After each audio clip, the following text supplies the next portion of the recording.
Puji nama Tuhan, Bapak Ibu Saudara terkasih dalam Tuhan Yesus Kristus. Kembali saat ini kita mau memuji Tuhan bersama-sama, amin.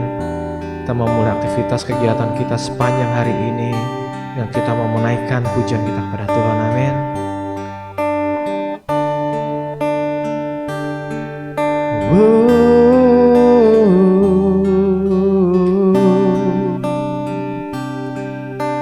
Engkau baik Tuhan, ku bersyukur Bapa, ku bersyukur Yesus.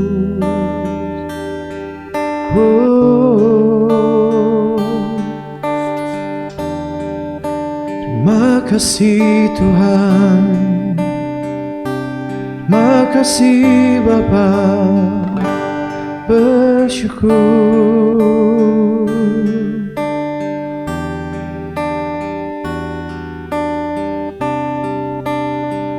Bapak, kami bersyukur Tuhan, apapun keberadaan kami tahu bahwa Engkau adalah Tuhan kami yang baik, sungguh baik, sangat baik buat kami Tuhan.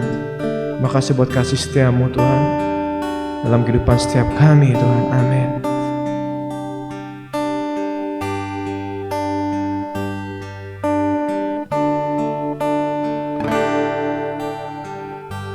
Banyak yang kau perbuat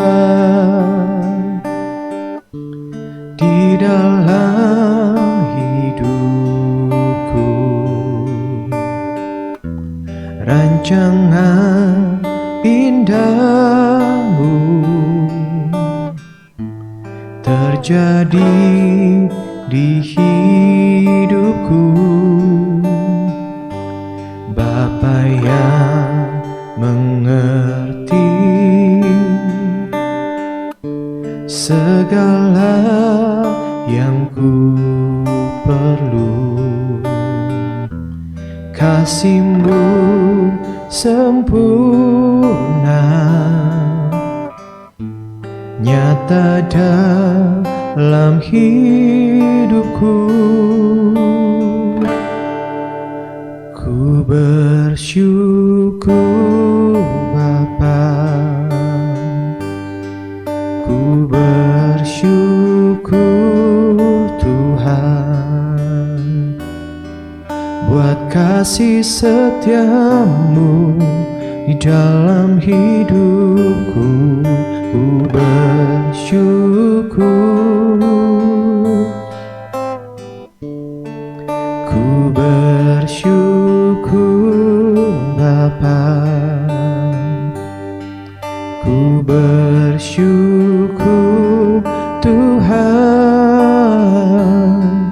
buat kasih setia-Mu di dalam hidupku. Ku bersyukur,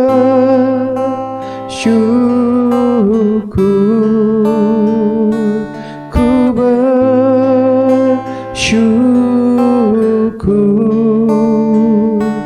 Tuhan.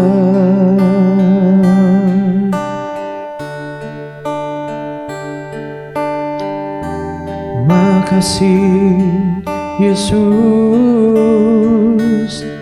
kami bersyukur Tuhan, sebab Engkau baik, sebab Engkau baik Tuhan.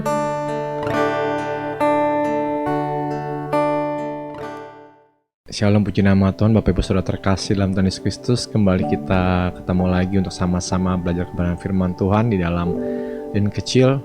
Apapun keberadaan kita saat ini, saya yakin dan percaya ada anugerah Tuhan yang selalu cukup dan berlimpah buat kita setiap saat, setiap waktu. Amin. Mari sama-sama kita selalu dalam doa. Bapak, terima kasih buat kebaikan-Mu, terima kasih buat anugerah-Mu dalam kehidupan kami. Bapak, saat ini kami mau belajar kebenaran firman-Mu, nyatakan isi hati-Mu tentang setiap kami Tuhan.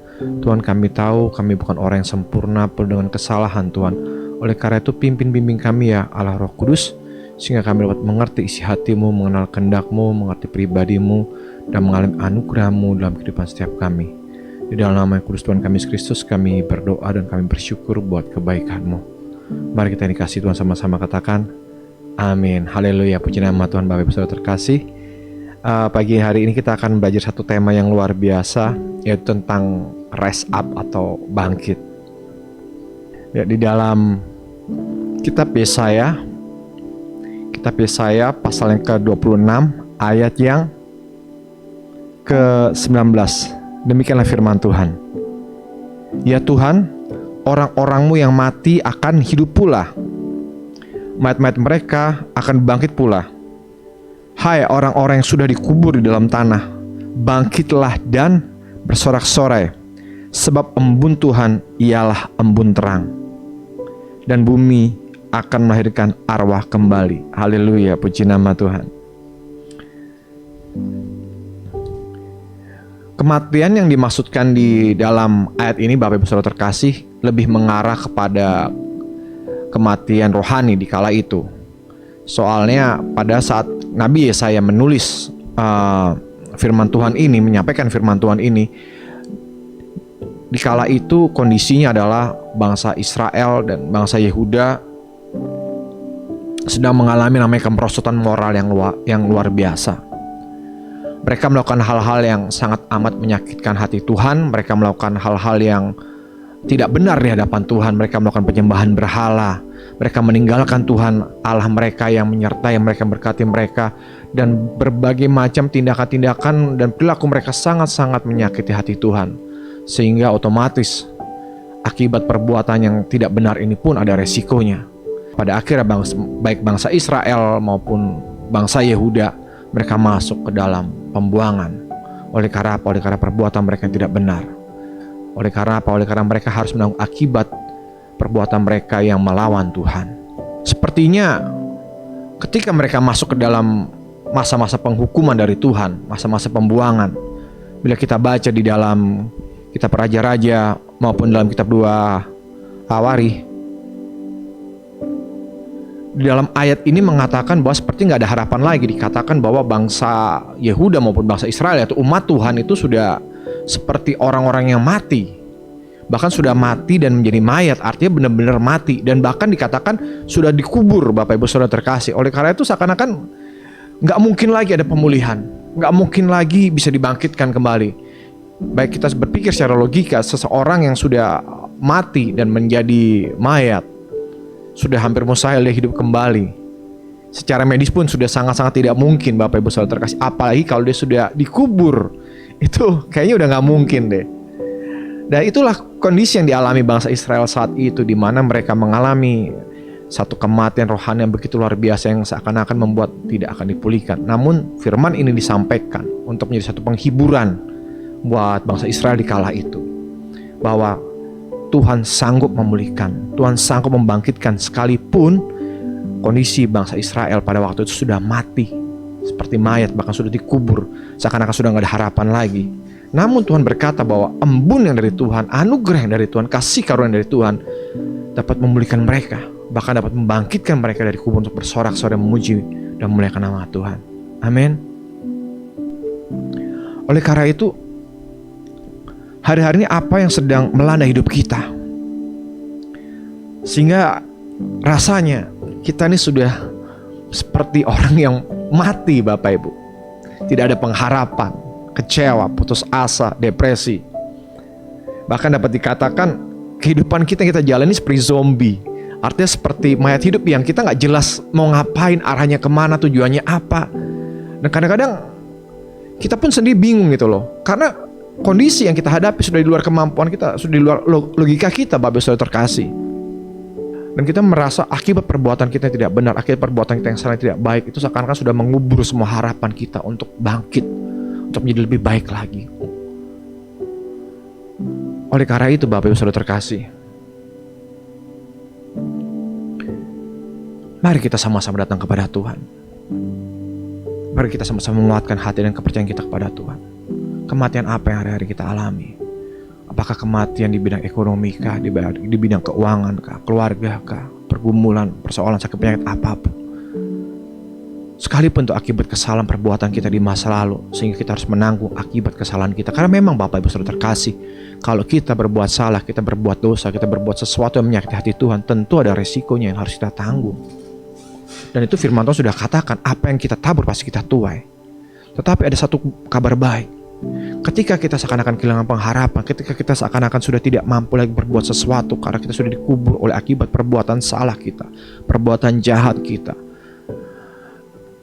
Tuhan masih mengasihi kita, bahwa masih ada embun terang kasih karunia anugerah Tuhan buat setiap kita, bahwa masih ada pengharapan buat setiap kita. Bukankah kematian Tuhan Yesus Kristus di atas kayu salib merupakan satu bentuk tanda yang luar biasa buat saudara dan saya, bahwa ada pengharapan yang ajaib, bahwa dia sudah mengerjakan yang terbaik buat kehidupan kita, bahwa dia sudah merelakan nyawanya, kehidupannya untuk saudara dan saya, sehingga kita bisa dapat menikmati kembali hubungan yang baik dengan Bapa kita. Artinya apa? Artinya ada pemulihan, ada anugerah, ada kasih karunia.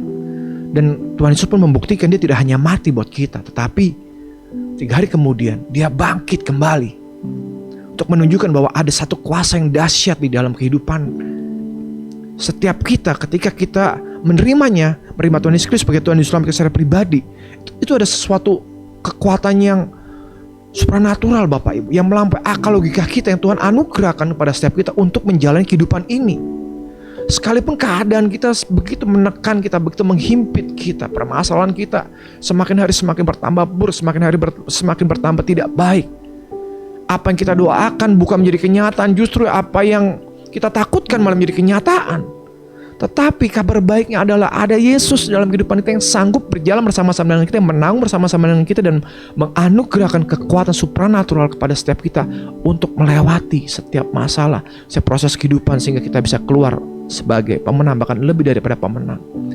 Dan sekalipun kita sudah melakukan banyak kesalahan, melakukan banyak dosa, sehingga kayaknya hidup kita gak ada harapan lagi, karena terlalu berat dosa yang kita lakukan, terlalu berat perbuatan jahat kita. Tetapi ada anugerah Tuhan yang cukup buat saudara dan saya.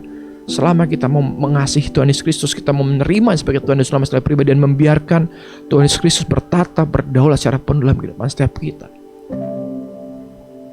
Karena Bapak Ibu Saudara terkasih, penyelamatan itu, pemulihan itu asalnya bukan dari kekuatan kita, bukan dari kemampuan kita, bukan dari hikmat kita.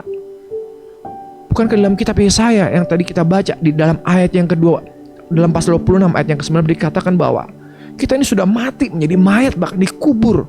Tetapi Tuhan sendiri yang berfirman, bangkit bersorak-sorela, karena ada embun terang Tuhan yang akan menghidupkan setiap kita, memulihkan setiap kita. Yaitu apa? Anugerah di dalam karya, kematian, kebangkitan Tuhan kita Yesus Kristus, dan kenaikannya ke surga, di mana dia sudah memberikan rohnya yang kudus buat saudara dan saya. Saudara, kita akan pernah bisa menjalani kehidupan ini tanpa pertolongan Tuhan, tanpa pimpinan Tuhan, tanpa penyertaan Tuhan, apapun itu. Namun sebaliknya, pada saat kita mengalami masalah seberat apapun, seakan-akan udah gak ada harapan. Tetapi ketika kita berjalan dan mengandalkan kekuatan Tuhan, mengandalkan hikmat, tuntunan, pimpinan Roh Kudus dalam setiap aspek kehidupan kita, kesulitan seberat apapun kita dapat melaluinya, dan kita dapat keluar lebih daripada pemenang. Saudara, beberapa waktu yang lalu pun saya mengalami kebaikan Tuhan yang begitu luar biasa. Ada satu masalah yang begitu berat yang harus saya hadapi, di mana saya tidak memiliki kekuatan apapun untuk menyelesaikannya. Yaitu sebuah masalah hukum, di mana saya harus mendatangi sidang pengadilan, di mana saya harus menghadapi gugatan dan lain sebagainya. Secara manusia, secara hikmat dan pikiran saya, secara pribadi saya nggak bisa apa-apa. Saya nggak punya kekuatan hukum sama sekali. Saya juga tidak memiliki kemampuan finansial yang cukup untuk menyewa seorang pengacara untuk menyelesaikan masalah saya ini. Bahkan setelah saya coba belajar tentang masalah saya ini, dan saya mempelajarinya di media sosial, saya buka Google dan saya cari di internet bagaimana menyelesaikan perkara ini, dikatakan bahwa perkara ini yang saya hadapi ini dapat terselesaikan paling cepat itu antara 4 bahkan bisa 6 bulan. Bahkan biasanya kurang lebih 1 tahun baru masalah itu selesai. Bahkan ada yang lebih daripada itu Bapak Ibu. Itu membuat saya demikian tertekan, demikian khawatir, demikian cemas, karena saya nggak tahu saya harus mengandalkan siapa lagi selain mengandalkan Tuhan. Namun apa yang terjadi? Saya berjalan bersama dengan Tuhan, dan Tuhan menyelesaikan masalah saya ini hanya dalam waktu kurang dari 2 bulan. Saya kaget betapa dahsyatnya Tuhan saya. Tidak pernah terpikir oleh saya masalah yang begitu menghantui saya, Pergumulan begitu menghancurkan kehidupan saya sehingga seakan-akan saya sudah mati dan terkubur dan udah gak ada harapan apa-apa lagi. Bahkan saya berusaha untuk menerima hasil yang terburuk Bapak Ibu. Betul-betul gak ada harapan. Tapi saya berusaha menjalaninya dengan kekuatan yang Tuhan anugerahkan kepada saya. Saya bersyukur banyak sahabat, orang, teman, keluarga yang mendukung saya dalam doa, dalam bidang keuangan. Namun toh pada akhir tetap harus saya sendiri yang menjalani untuk datang ke sidang pengadilan Bapak Ibu. Tanpa seorang pun di samping saya cuma ingat ada satu sahabat saya, sahabat baik saya menemani saya. Di hari pertama saya menghadiri sidang pengadilan, namun di hari-hari berikutnya saya harus menghadapinya sendiri. Dan saya sudah berpikir paling cepat masalah itu dapat selesaikan sekitar 3-4 bulan. Bahkan bisa mencapai 6 bulan, bahkan 1 tahun, bahkan lebih. Tetapi saya begitu kaget ketika Tuhan ingatkan saya kembali. Tuhan menyelesaikan perkara itu kurang dari 2 bulan. Di situ saya belajar menginsafi, di situ saya belajar percaya sama Tuhan, belajar meningkatkan keintiman saya dengan Tuhan bahwa sesungguhnya ketika kita nggak bisa apa-apa, ketika kita tidak memiliki kemampuan apapun untuk menjalani kehidupan ini, dan kita dengan sepenuh hati mencari wajah Tuhan dan mengandalkan Tuhan dengan segenap jiwa, tubuh dan roh kita, selalu ada jalan keluar Bapak Ibu.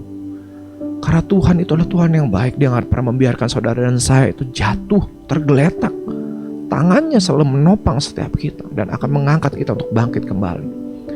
Bahwa kebangkitan itu bukan karena kekuatan kita, bukan karena kehebatan kita, tetapi kebangkitan itu semata-mata karena kasih karunia dan anugerah Tuhan yang luar biasa dalam kehidupan setiap kita.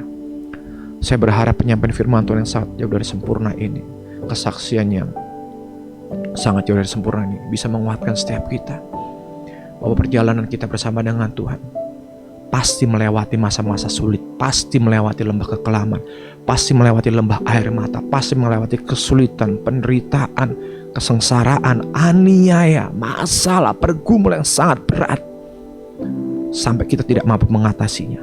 Sebab disitulah kita akan melihat mujizat supranatural Tuhan lakukan dalam kehidupan saudara dan kehidupan saya. Saya sudah mengalaminya. Saya mengalami apa yang dialami oleh para pengikut-pengikut Tuhan Yesus Kristus di kala itu. Betapa mereka melihat pertolongan penyertaan mujizat Tuhan yang secara nyata, yang tidak bisa disangkal oleh keadaan mereka. Puji nama Tuhan. Hari ini andalkan Tuhan, percaya kepada Tuhan bahwa saat ini sekalipun engkau kelihatannya sudah mati, menjadi mayat, bahkan masalahmu seperti mengubur engkau begitu dalam, tidak ada yang mustahil. Tuhan katakan, bangkit, bersorak, sorelah untuk memuliakan nama Tuhan. Puji nama Tuhan. Mari kita sedang dalam doa. Bapa, terima kasih buat penyampaian yang sangat jauh dari sempurna ini Tuhan. Hamba percaya Tuhan bukan kekuatan kami yang memampukan kami untuk menjalani hari lepas hari dalam kehidupan kami, tetapi kami sungguh sangat percaya ada Tuhan yang menyertai kami. Ada Roh Kudus yang berjalan bersama-sama dengan kami, memimpin kami dengan hikmat-Mu Tuhan, dalam setiap apapun yang anak-anak-Mu alami hari-hari ini Tuhan. Mungkin ada dari beberapa orang dari kami yang sedang mengalami sakit penyakit berat Tuhan, di mana dokter sudah angkat tangan Tuhan, dan tidak ada obat ataupun pertolongan medis yang dapat menyembuhkan kami. Tetapi kami percaya bahwa Engkau adalah Jehovah Rafa, Allah penyembuh kami, Allah pemulih kami secara sempurna tubuh, jiwa, dan roh kami. Dan kami juga sangat percaya Tuhan, apapun yang kami alami hari-hari ini Tuhan, pergumulan keuangan kami, persoalan keluarga kami, masalah ekonomi kami, studi kami Tuhan, hubungan kami dengan sesama kami, ada Tuhan di sana yang sanggup memulihkan segala sesuatu yang sudah mati.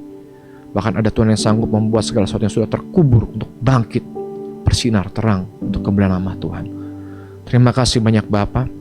Kami tahu perjalanan bersama dengan Engkau Tuhan adalah perjalanan yang penuh dengan kepastian, yaitu kepastian penyertaan Tuhan dalam setiap langkah kehidupan kami. Kami bersyukur Bapa, dan kami berdoa buat bangsa kami Indonesia. Damai sejahtera anugerah-Mu berlimpah buat bangsa kami, pemimpin bangsa kami, Presiden, Wakil Presiden, Kabinet, Menteri, Anggota MPR, DPR, KPK, MK, TNI, Polri-nya Tuhan. Eksekutif, yudikatif, legislatif diberkati Tuhan, berlimpah-limpah dipakai Tuhan. Kami berdoa Tuhan, hari-hari negara kami sedang mengalami kesulitan, kami percaya oleh anugerah Tuhan, negara kami dibebaskan dari pandemi COVID-19, negara kami dilepaskan dari resesi ekonomi dalam bentuk apapun.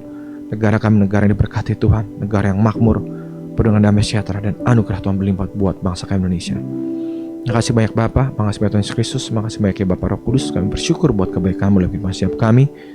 Dan kami akhiri doa kami dan kami awali seluruh aktivitas kegiatan kami sepanjang hari ini dengan doa yang Tuhan Yesus Kristus ajarkan sendiri. Bapa kami di surga, dikuduskan nama-Mu, datanglah kerajaan-Mu, jadilah kehendak-Mu di bumi seperti surga. Berikanlah kami pada hari makan kami cukupnya. Ampunilah kami akan kesalahan kami, seperti kami pun mengampuni orang yang bersalah kepada kami. Dan jangan membawa kami dalam pencobaan, tapi lepaskanlah kami daripada yang jahat, karena Engkau yang punya kerajaan dan kuasa dan kemuliaan sampai selama-lamanya. Mari ya Bapa ya Tuhan yang kami sembah dalam nama Yesus Kristus. Roh Kudus tolong penghibur kami bersyukur Engkau sudah memberkati kami berlimpah-limpah, sudah memplos daerah kami. Tangan-Mu sudah menyertai dan melindungi kami daripada malapetaka, sehingga kesakitan tidak menimpa kami. Berkat anugerah di Bapa yang mengasihi kami, kasih karunia dalam Putranya Tuhan kami Yesus Kristus, menyertai memberkati melindungi kami. Pertolongan dan penyertaan Roh-Nya Kudus menyertai kehidupan kami saat ini, esok, dan kekal sampai selama-lamanya. Sampai Engkau mengangkat kami di awan-awan permai, berjumpa kembali bersama-sama dengan Engkau. Maranatha, datanglah Tuhan Yesus Kristus, kami menantikan Engkau. Di dalam nama Bapa, Putra, Kudus, kami sudah berdoa mengucap syukur. Haleluya, haleluya, amin. Puji nama Tuhan, selamat beraktivitas. Jehovah Immanuel.